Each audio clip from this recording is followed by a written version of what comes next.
Hey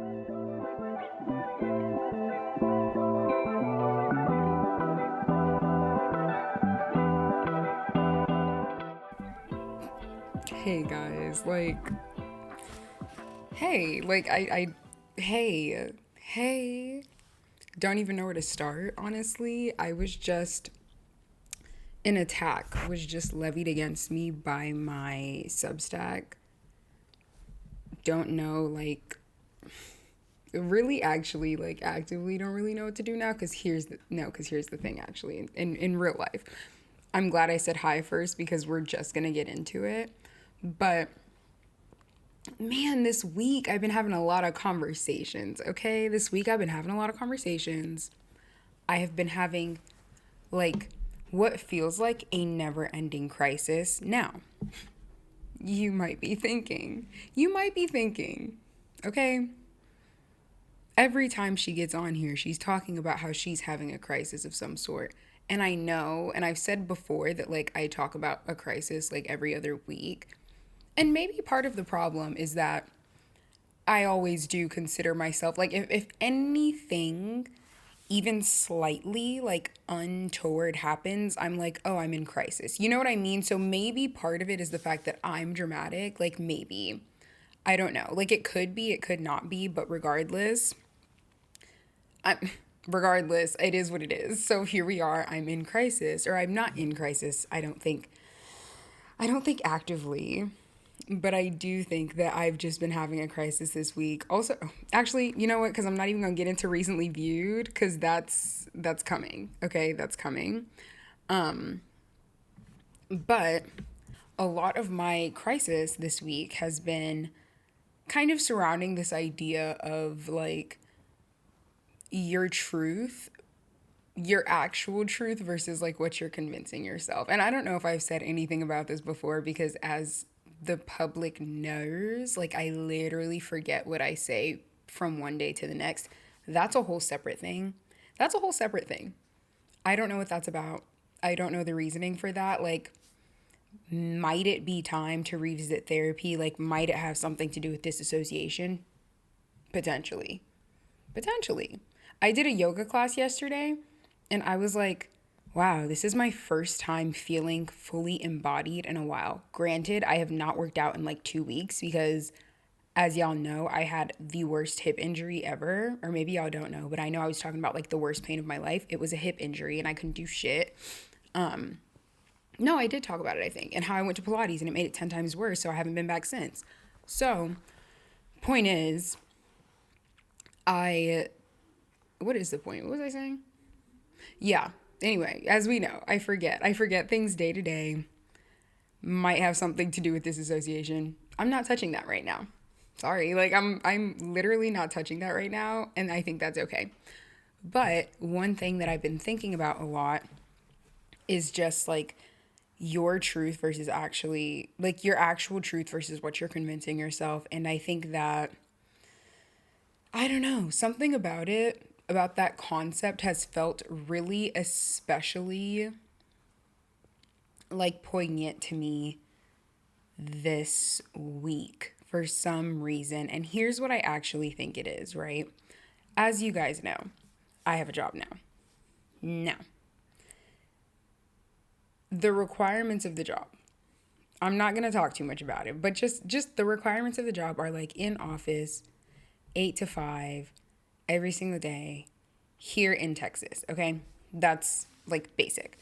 And while I'm so grateful and so excited, I'm kind of just, I have this idea and this understanding that's sort of I I mean, I didn't apply for this job. I wasn't really looking for this job. It wasn't on my radar at all. It was kind of something that fell in my lap through a family friend situation, which again, so lucky, so grateful. But I'm just before getting it, I had made a really firm decision to go back to California because I want to go back to California. And if the girls who know me know that that's just my tea. That's just my truth. I always, anytime I'm out of California, I'm like, man, I want to go back to California. I love the beach. I love the weather. I love everything about living in California. I feel like when I'm living in Cali, like life is just really sweet. Like that's how it feels. I'm like, I walk outside and it's like the air tastes like candy. When I'm even when I'm in like fuck ass like polluted ass LA, I'm like something about this West Hollywood air like tastes like candy. You know what I mean? Or something about this sea breeze in Santa Monica like tastes like candy, you know? Like I really do love California. I love living in Southern California. I love Northern California. Like I just love California. And I was there for a really long time, and I think that that's just where I want to be at this point in my life. Now, I'd come to this conclusion a few weeks ago that I'd kind of been convincing myself that I was content in my hometown just so that I wouldn't be having like such a miserable experience in my hometown, which to some degree, like that's valid. Like I do think that there is something to be said for like remaining present. But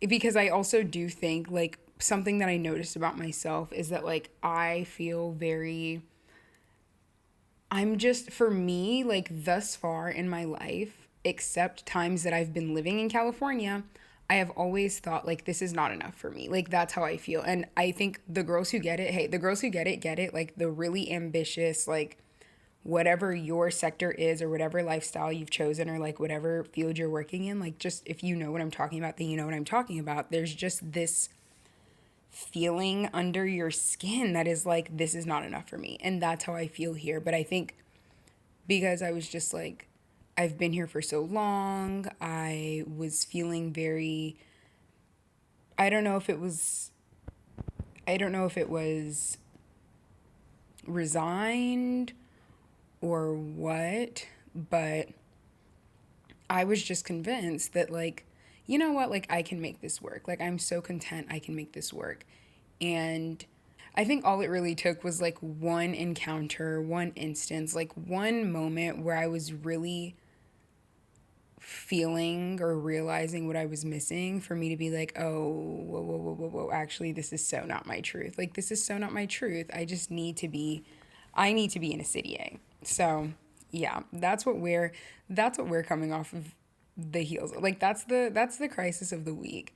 Now, because that being said, these past few months, another realization that I've had is that I don't know, like I feel like I have, and this, hey, this actually is not a realization. This has always been my truth. This has always been my truth. Let's start there. I've sort of come to this conclusion that I think that I have love bomber feelings. And I remember I told this, I was literally on the phone with one of my like really, really good friends, like arguably like my best friend. And I was like, yeah, I don't know. I think I just realized about myself that I have love bomber feelings. Like that is my truth. Like that is my tea. I don't think it's in a bad way, but I just think that's my truth. And she was literally like, what? You? Like, you? Wait. You mean to tell me you think you have love bomber feelings? To which I was like, well, bitch, okay, I hear you. I get it. Like, I guess. But yeah, I wonder why. I think that, like, yeah, I was actually having a conversation recently with one of my other friends, and because he was in town for South by Southwest, which we'll get to South by Southwest, okay? Because I just love when the people are in the city, for real. So I was having a conversation with my other friend. We're both Scorpio moons. Now, maybe that means nothing to you. That means a lot to me. Like, a Scorpio moon is always going to get it. Like, that's just, for me, like, I find that I have the best conversations and, like, the most instantaneous, like, in terms of, like, a friend connection. Usually for me, like it's quick with a Scorpio moon because something about whatever that other side is, it's like, oh, you get it. Like, oh, you see me, you hear me, you feel me, like you know my anguish. So I'm glad that we're here. I'm glad we have each other.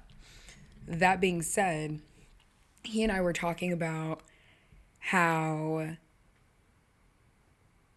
there's this general, like, there is this, like, intensity, like, this extreme intensity that lives just, like, right under the skin. And he basically was telling me, like, yeah, like, my thing is, if, and this is him speaking, he was like, yeah, my thing about it is, like, at first I would run from these really intense feelings, like me, hello, and I would be like, yeah, like, I don't really like feeling this way, so, like, it's fine.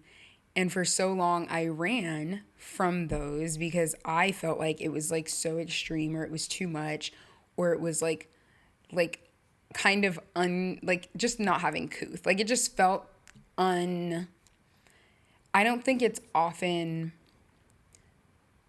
acceptable or considered acceptable to have, like, extremely intense feelings, to have an extremely intense personality, like, to be extremely intense. And I think that when we're having this conversation about, like, what your actual truth is versus what you're convincing yourself and why, it's important to talk about the fact that because society does not receive intensity well, we tend to, I think, overcorrect and pull back and not be honest and not be, which I know I was talking about this in the Wuthering Heights episode, but it's just like, in general, I think it applies to anything. Like, people for some reason don't want to see people be, like, really excited and joyful, and people for some reason don't want to see people, like, be really sad or really, really angry or really whatever. And he was basically like, nowadays, because I'm healed, good for him, cheers, like, shout out you. But he was like, well, because I'm healed now, I feel like I rely on how intensely I feel about something to be my internal compass. Like, now I know, like, if I feel really intensely about it, that means I'm doing something. Like, if it doesn't feel very intense for me, like, within, because that's just my truth, and also this is a specific truth for a specific type of person, right? If it don't apply to you, it don't apply to you. But he was like, my sign that I am doing something right, or I'm headed in some sort of forward moving direction, is the intensity of whatever it is that I'm feeling. And I was like, wow, man, like, okay, sure. Like, you might be onto something. Like, you just might be right. I don't know. You just might be right. And I think it's interesting because as a society, we're so obsessed with, like, artists and creatives, right? But people are artists and creatives because they feel intensely. But for some reason, gosh, and part of my crisis this week is that I've been, like, in an ongoing fight with my sister, which is so annoying. She's so annoying. Mind you, she's in high school. Like, so it was gonna always be annoying regardless, because I think teenagers these days are just annoying. But part of the reason that I'm fighting with my sister is because I'm like, girl, like, I just don't understand how you operate in this way that is so, it's just like, for me, because I'm also unlearning this behavior, it's hard to see her act in ways that are, like, intentionally harmful to herself and others because of, like, fear or because of insecurity or because of, like, social pressure or whatever. And that's, like, kind of what's been going on. So, like, the culmination of all of these things has had me stressed. But yeah, it's just like, when I think back to this, like, this whole, all of it, and just, like, the fact that I do have such big feelings all the time, and I'm always trying to ignore them, and I'm always overcorrecting, and, like, I don't know, like, my throat chakra is hella closed. Like, I've come to the conclusion that I also just can't cry, and I'm like, I don't know what that's about. I don't know what that's about. Somebody hears that and knows exactly what that's about. I personally don't know what that's about. So, again, but yeah, it's just like, I don't know. So, anyway, back to love bombing and, like, how I think I'm a love bomber, but I don't think it's bad. I think I've come to this place now where because I, like, know that people tend to pull away, and this is where y'all are finding me, by the way, like, on this beautiful morning, like, on this beautiful sunny morning, spring day, spring equinox just happened, like, this is where y'all are finding me thinking about this, musing over this. And mind you, I had an insane matcha. I had an insane matcha. So because I had an insane matcha, my brain is literally just trying to like find a place to stop at. Like, and you know what, girl, like she's just running and it's okay. Like she's lapping the track right now. So yeah, I had this realization that like because I feel like my whole life, and this is just like not even in relation to love, again, this is just like societal, but like I think people shy away or like pull away from things that are like too intense. And in my like unique circumstance, you know, I don't know how y'all handle this. I don't know how other people handle this, but in my unique circumstance, like what I usually do is when it comes to like any intense emotion, I usually kind of just bottle it up until I feel like I have to throw up. And then like I journal about it for about 72 hours and like kind of journal myself through the crisis of it all. And then it like goes away, but it's kind of bad because it just doesn't really actually ever go away. And then here we are, like we're in this state, and I'm looking around and I'm like, there's an itch under my skin, and I wonder why. Like, I wonder where that comes from. Oh, girl. Oh, you wonder where that comes from? Like, okay, right. So I don't know. That's where we're at. And then I get on Substack. Of course I get on Substack today, and I am accosted. I am accosted by this essay called it was an essay on oh, actually. Yeah, okay. It was an essay on love bombing, and it was literally called Maybe It's Not Love Bombing, Maybe I'm Just That Lovely. Right. Written by Natasha. And the Substack is literally called Natasha's Substack, but her name is spelled Natosha. So if you're looking for it, I am gonna link it. But if you're looking for it, like that's it. And I love sharing Substack quotes. I'm like, you know what? Yes, like let's uplift another writer. Like let's uplift the writing community, like on Substack specifically. So yeah, she wrote. I'm gonna give y'all a few quotes and the general idea of what this is so that y'all can hear me. Because I'm like, y'all gotta hear me though, for real, for real, for real. Because I fear this can't be an instance of like y'all not hearing her.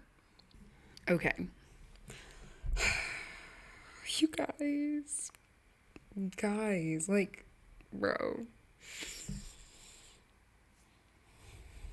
Okay.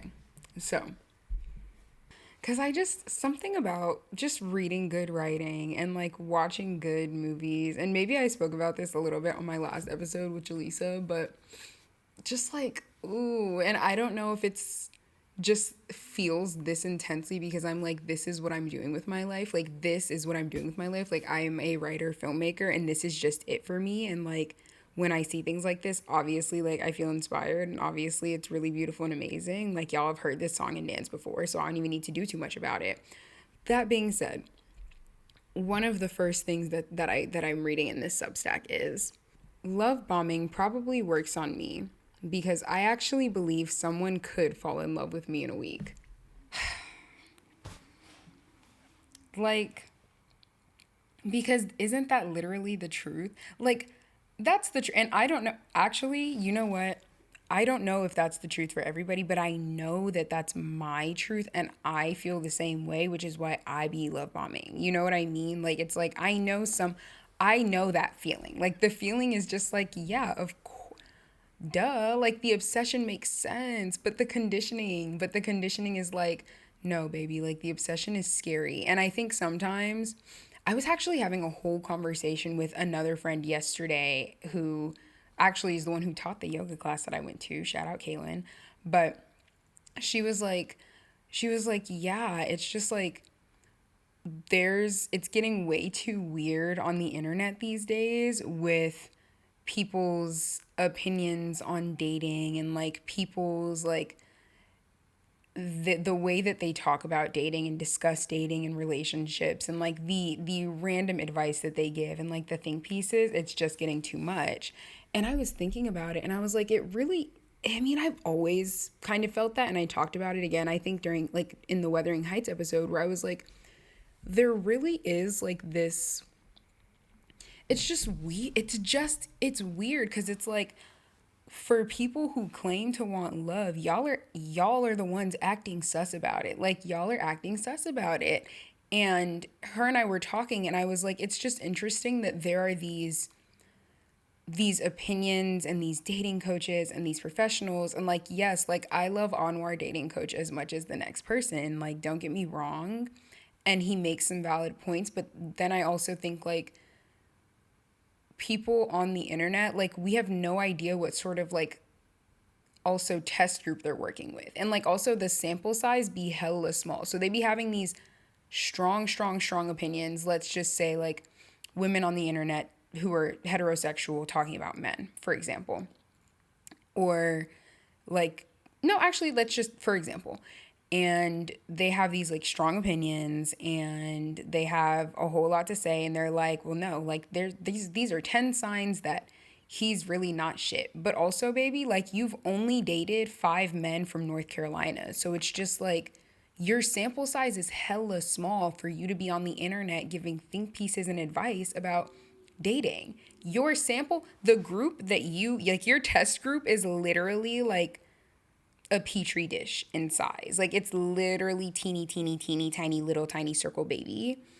And even like, I don't know, it's just like, y'all, there's a lot of there's like, I don't know if it's sabotage, but it just feels like the words that I would use to describe it are, there's a desire to be happy, but then there's like also, it feels like there's this need to kind of, if people are too happy about things, sort of warn them to like not be too happy about things, which is so strange. It's just so strange. So, anyway, on that same note, one of the things that she then says in this essay is, so sometimes I sit with this thought. Maybe we've started pathologizing excitement. Maybe we've convinced ourselves that genuine admiration has to be suspicious in order to protect ourselves. But when people meet someone who genuinely moves them, they usually don't act lukewarm. They act clear. Guys, like you guys, like what are we talking about? What are we talking about? Like, come on, what are we talking about? They act clear. And that's just like at the end of the day, even when I think about myself and I had a therapist like in college, and I don't know what my issues that I was having were at the time, girl. Like who even literally knows why I was in therapy in college and what those issues were? But I do remember at one point she was telling me clear is kind. And it was in relation, I'm sure, to some way that I was miscommunicating or having miscommunications with like people that I loved in my life. Because that sounds about right. Like I think my common theme in life is miscommunication with people that I love. Just miscommunication in general. Hey. Like I fear the poster child for miscommunication, unfortunately. And for like feeling like being misunderstood and feeling misunderstood and over explaining. So it's fine. But yeah, she was like, clear is kind. So if you're ever feeling like apprehensive or hesitant or like you don't want to be misunderstood, the kindest thing that you can do is just be clear with someone. And this idea that like, I don't know, like we've convinced ourselves that genuine admiration has to be suspicious in order to protect ourselves. But when people meet someone who genuinely moves them, they usually don't act lukewarm, they act clear. Like, but for some reason, we're hella trying not to act. Like, we're literally actively trying not to be clear because we're like, but I don't want you to see me though. So now what? Like, but it's also like, how are they supposed to know you? Or how is, like, you know what I mean? And she goes on to say, the whole culture of pretending not to care, pretending not to like someone too much, pretending not to be sure yet, it starts to feel a little childish. Because if I'm being honest, I'm not looking for someone to gradually figure out if they like me. I'm looking for someone who meets me and recognizes something. Someone who sees me and thinks, oh, I know what this is.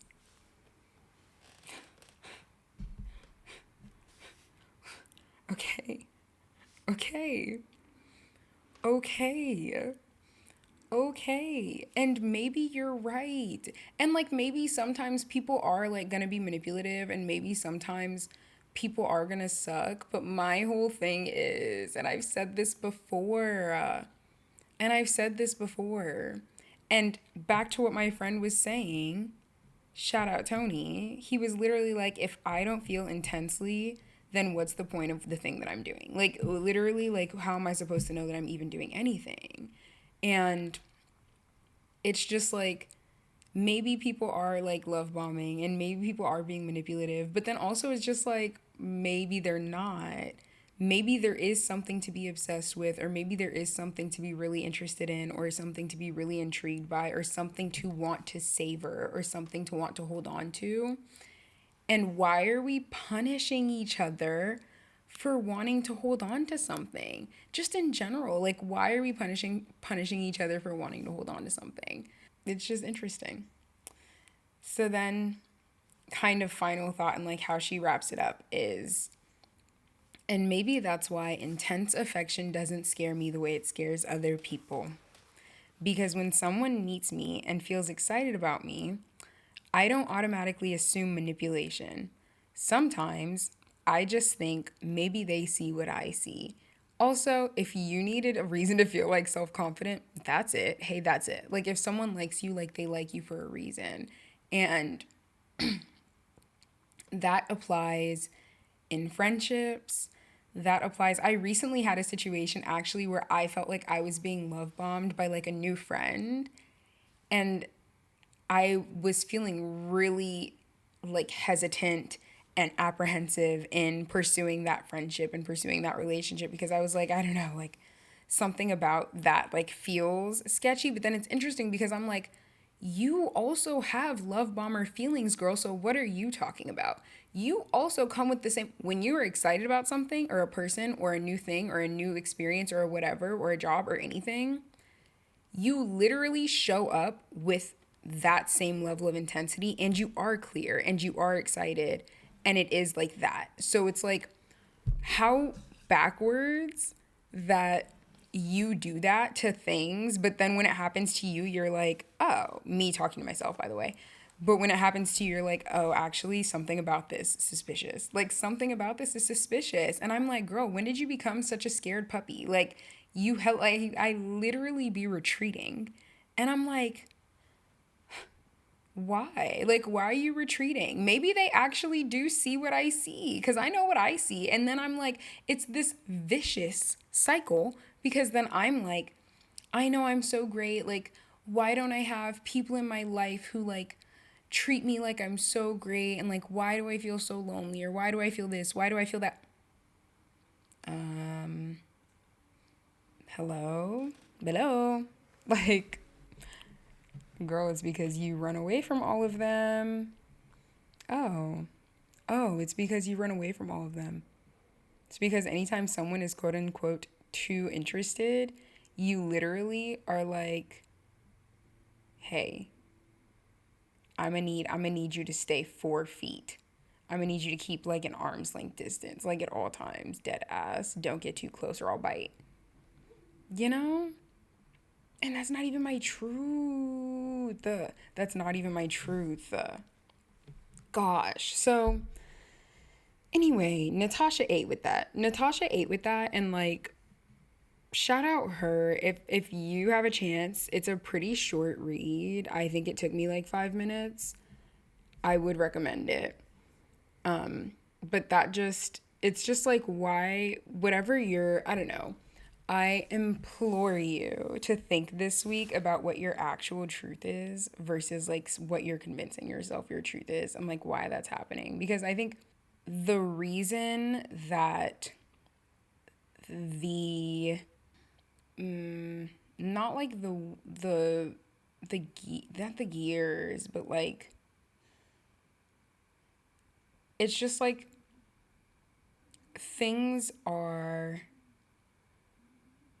it's just so much smoother of a ride. It's just so much smoother of a ride when you're just listening to yourself and operating based on that. And like, yeah, sure, that doesn't necessarily mean like always be impulsive or always like drop everything or do or like whatever. But also, in some circumstances, that's kind of the only way that you know. Like, that's kind of just the only way that you know. And I feel like that is something worth listening to personally. So, that's we're working on it. We're working our way around it. I'm kind of like still in the process of finding my feet within that and like figuring out what that looks like for me. I think for me it looks like honestly probably relocation like soon. I think that's like what I'm going to start setting myself up for and getting kind of prepared for because yeah, like I don't think you should be ignoring the itch under your skin personally. And I've done enough ignoring the itch under my skin that it's kind of like, okay, well, see how much anguish comes from not doing what you want to do or saying what you want to say, you know, or being the way that you want to be, which another great Substack. I'm actually going to put that in the show notes as well, but there's like another great Substack that's like called nothing will change your life or nothing will fix your life or nothing will make your life better than saying what you actually want to say or something like that. It's like it'll be in the notes. Anyway, that being said, that being said, and that's all we're going to say on that. The matcha, she found a destination and she ran for it. So it's like we're here recently viewed because I have a lot to say about my recently viewed this week. First of all, watch Sentimental Value.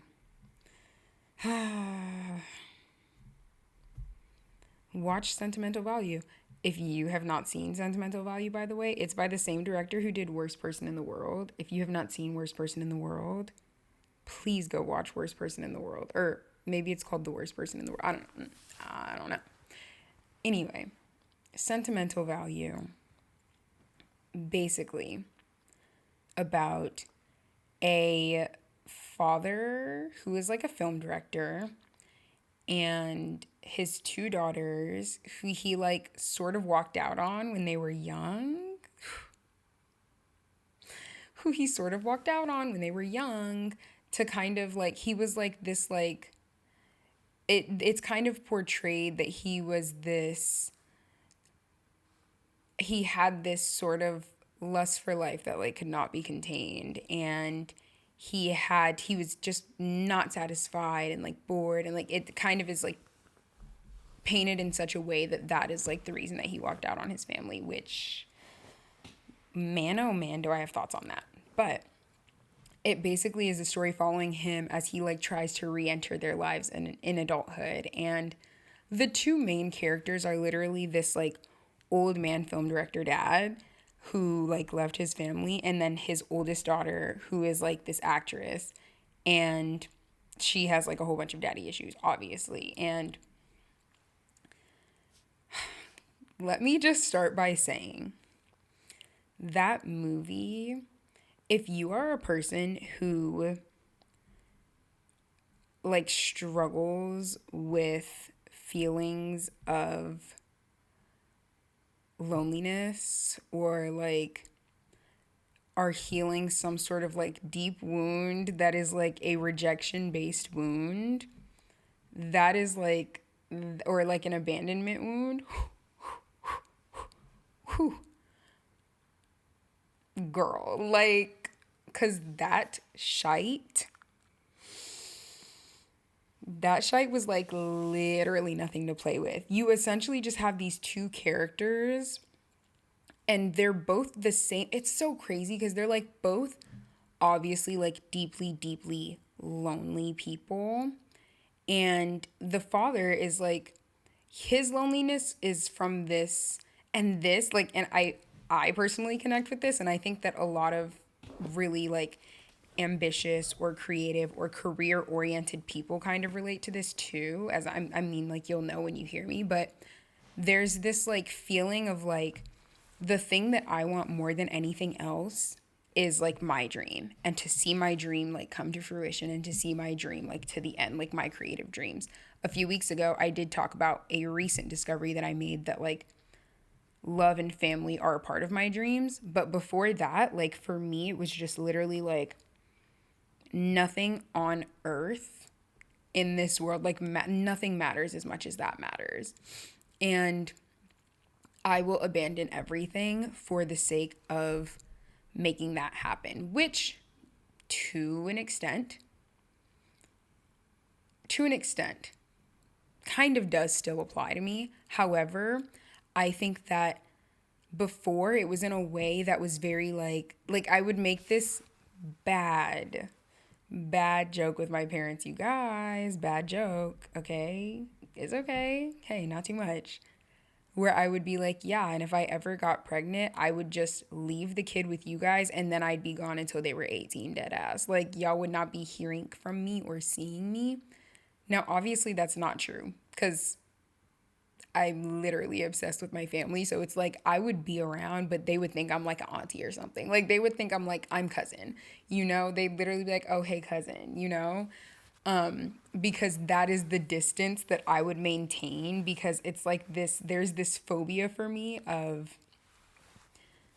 motherhood or like family, or there was for a long time this like feeling of like that cannot get in the way of my dreams and my ambitions, like period, point blank. Like my purpose, my calling is so much higher than like stopping everything and dropping everything for like a family, which okay, that's something. There's hey, there's a lot to unpack there. We're not going to unpack it, so it's fine.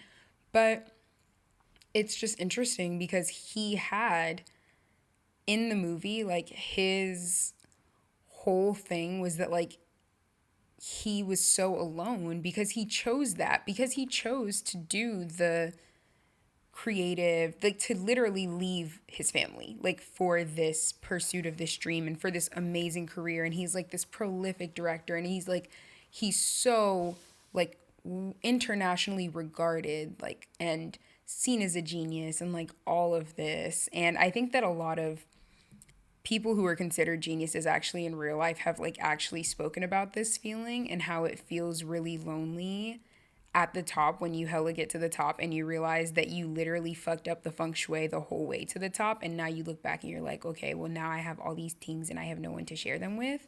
That's not a new concept, Like that's a pretty normal concept, but then it's like relating to that, and then relating to the daughter who's like, I'm also like a creative, but I'm like, I'm lonely because oh gosh, and she has her own whole thing, and she's like in her, I think, mid 30s, and she's still single, and she's also chosen essentially like her career over like really romantic pursuits and like anything like those other things. And she's essentially like, they're like almost mirrors of each other. Like they're almost mirrors of each other. And it's just so interesting because it's like a 1-2 punch, because it's like if you can relate, then you relate to like the abandoned, like the loneliness wound that comes from like a feeling of rejection and a feeling of abandonment. And then you also relate, and like what that anxiety looks like is like portrayed very well in her. And then you also like, if you relate to the director and the creativity and like I'm too big for this lifestyle. And it's like it's a whole thing, and it's like so interesting because it's like that's so real, like that is just real. And so yeah, that shit tore me up. Sorry, at the end of the day, I rambled, but like that shit tore me up. Would 100% just recommend. I was sobbing by the end, and it's really led me to just a deeper analysis of like myself and like my priorities and like what it is that I want. And you guys know that like this realization has been in the works for a few weeks now, ever since fucking Wuthering Heights made me cry, even though that shit was bad. Like I feel a transformation happening, but I think it's so interesting that there's like all of these, it seems like there's like a greater universal conspiracy to like make all of these thought patterns and things like within me like truly shift in a way that comes from understanding and not from like just like,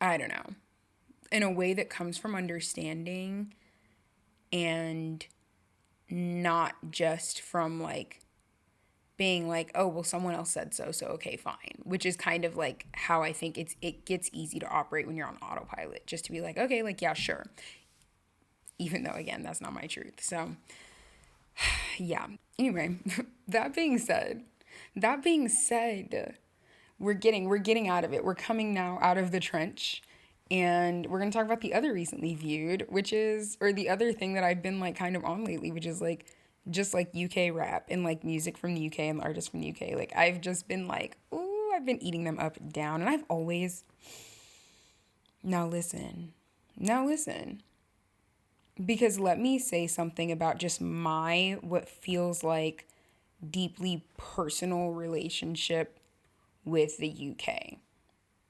And like, if you get what I'm saying, because you've been there, like you've been in this place that I'm about to describe, then you get what I'm saying because you've been there. I I would just I let's just I think I have a personal background of being an Anglophile. Is that the word? I'm like, wait, is that the right word? Is it Anglophile? Actually, real quick, before I go spreading or saying anything Anglophile, Francophile, cause see, files of over Francophile and Anglophile. Okay, okay. See, because an Anglophile is a person who greatly admires or loves England, its culture, people, and traditions. Period. Is that like that? That's correct. That's correct. That's what I'm about to talk about.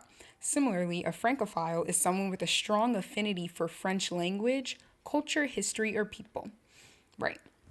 So, wow, I wonder if there's one for Anglophile, admirer of England slash Britain. I wonder like if that just can be like for every country. Like I'm kind of confused. I'm kind of confused.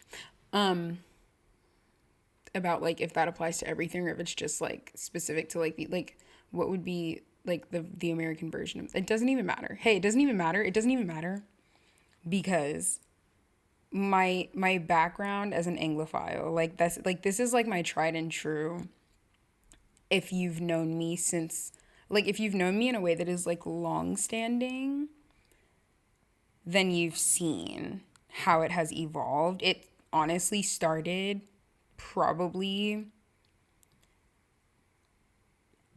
honestly as long as I can remember. It's been there as long as I can remember, but I want to say it became like extra prevalent maybe in middle school when I was obsessed with mindless behavior, and the member that I was obsessed with, Princeton, was obsessed with England and like the UK. And I was like, oh, let me get into that. Got into it, got into like all of like the old UK, like it doesn't even matter. It doesn't even matter because here's the thing. As that evolved, and then as we know, I became a directioner. And then like when I was very young, I traveled to Europe, like 14 or 15. Like that was my first time being in Europe for like an extended period of time, which didn't go, don't think I went that time to England, but did I go to England that time? Maybe I did. No, I don't think I did. I don't think I went to England that time, but I just think that like breathing in the European air something about it like changed my brain chemistry, and I was like, oh, I'm closer than I've ever been before to Harry Styles, like in theory. Now, as we move forward, as we bring it back to like current day and age and current history, I like did a study abroad in London. Obviously, you guys, like obviously did a study abroad in London, because what are we talking about? That just, I mean, it had to happen. I think it was just a naturally occurring sequence of events. That happens. I become 10 times more obsessed with the UK. I went like last no summer in 2024, and like a solo trip, like slash work trip, because I was working on a really fucking cool project, which I wonder if there's definitely an NDA. I for sure signed an NDA on it, but I'm just like, well, I haven't worked for them for 2 years, so I'm kind of wondering like if there's an NDA on that. Loke. But I won't talk about it. Point is, I was on lot at Warner Brothers like in England, and like had this amazing experience, and like had this great like solo trip in London, and was like crazy experience, by the way, staying in an apartment with a couple. Like my Airbnb was literally the room within the flat of like this couple, which at the time, like I guess that had been like something that Airbnb had just introduced, I think at the time, where you could like stay in people's house like with them, or maybe that was an old Airbnb feature, but that's kind of fucking crazy now that I think about it. Cause I was literally up in their house. They were like, yeah, like put whatever you want in the fridge. Like it was literally like a homestay, like a when you're doing like an exchange program and you're doing a homestay, like that's what I was doing. Like, and they were like, yeah, like whatever you want, whatever you need. We have these things here. Everything is like what's ours is yours. Like it was just so interesting. So, point is, had that experience. Since then, honestly, like in my actual day-to-day life, like I think about London every single day, honestly, because I personally feel like my my truth, like I think that that's like my perfect city in spirit, based on the experiences that I've had. I've never been there for longer than like 7 months, 8 months. So it's just like, now I don't know, maybe the experience wouldn't be as like amazing if I had to like deal with being a citizen, or like the politics, or like the whatever the situation is.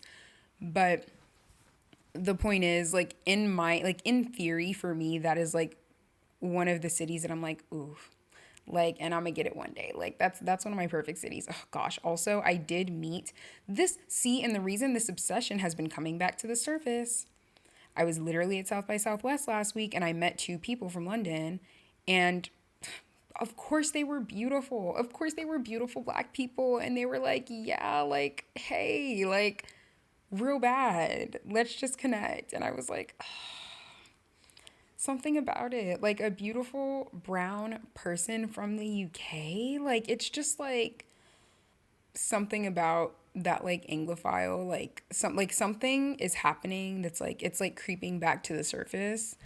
And I think because of that, like listening to UK, like music from the UK literally makes me feel like I'm having like an immersive experience, low key. Like it allows me to fantasize, because it's just such a specific vibe that you hear it and you're like, oh, I can be transported to this place. And I think that's one of the great things about music. I was talking about it with Harry Styles, I'm talking about it now. One of the great things about music is that it can just turn the whole thing around. Like it can really literally like put you in a place, put you in a state, like take you there, bring you back, like whatever it is. So yeah. Do I think that I could be with a man from the UK? No, like I actually don't think so, because you know what? I think he'd be able to manipulate me, and I think it would be really easy. Like I don't think it would really actually take much. I think he could say anything and I'd be like, "Okay, yeah, you yeah, like duh. For sure, of course. Anything you say." So, you know, that's not anything that I'm like particularly pursuing, but fun in theory, fun concept. Would recommend. Specifically, who was I just listening to? Oh my gosh. By the way, I did a Google search today. What was my Google search? I think it was literally SD kid face. SD kid face. Oh my gosh. My Google searches today, by the way, this morning. Is there a way to save a plant from root rot? Okay. Is Jews derogatory? Okay. Came to the conclusion, by the way, that it's not. It says it's the standard correct noun for someone of the Jewish faith or ethnicity and is not inherently offensive. So, okay, great. Like perfect.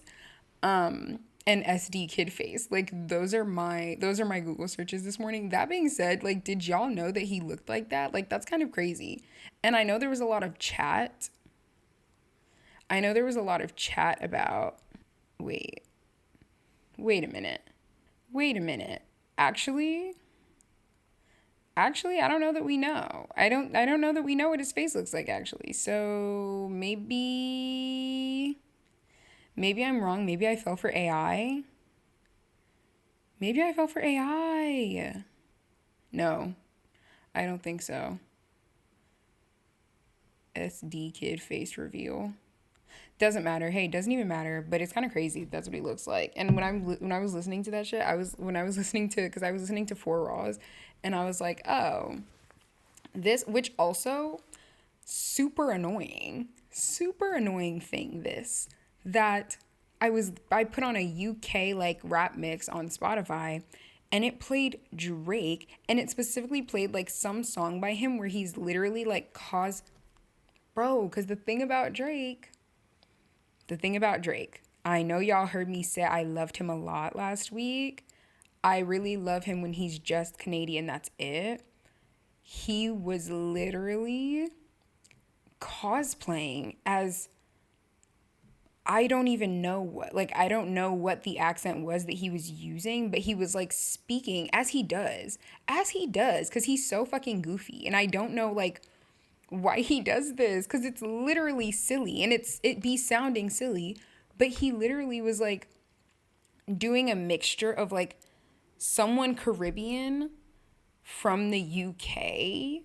So it was like maybe like island accent meets slight UK like South London accent. Like it was weird. It was getting weird, and I was like, I don't know why you would put this on my UK music mix, but like sure thing.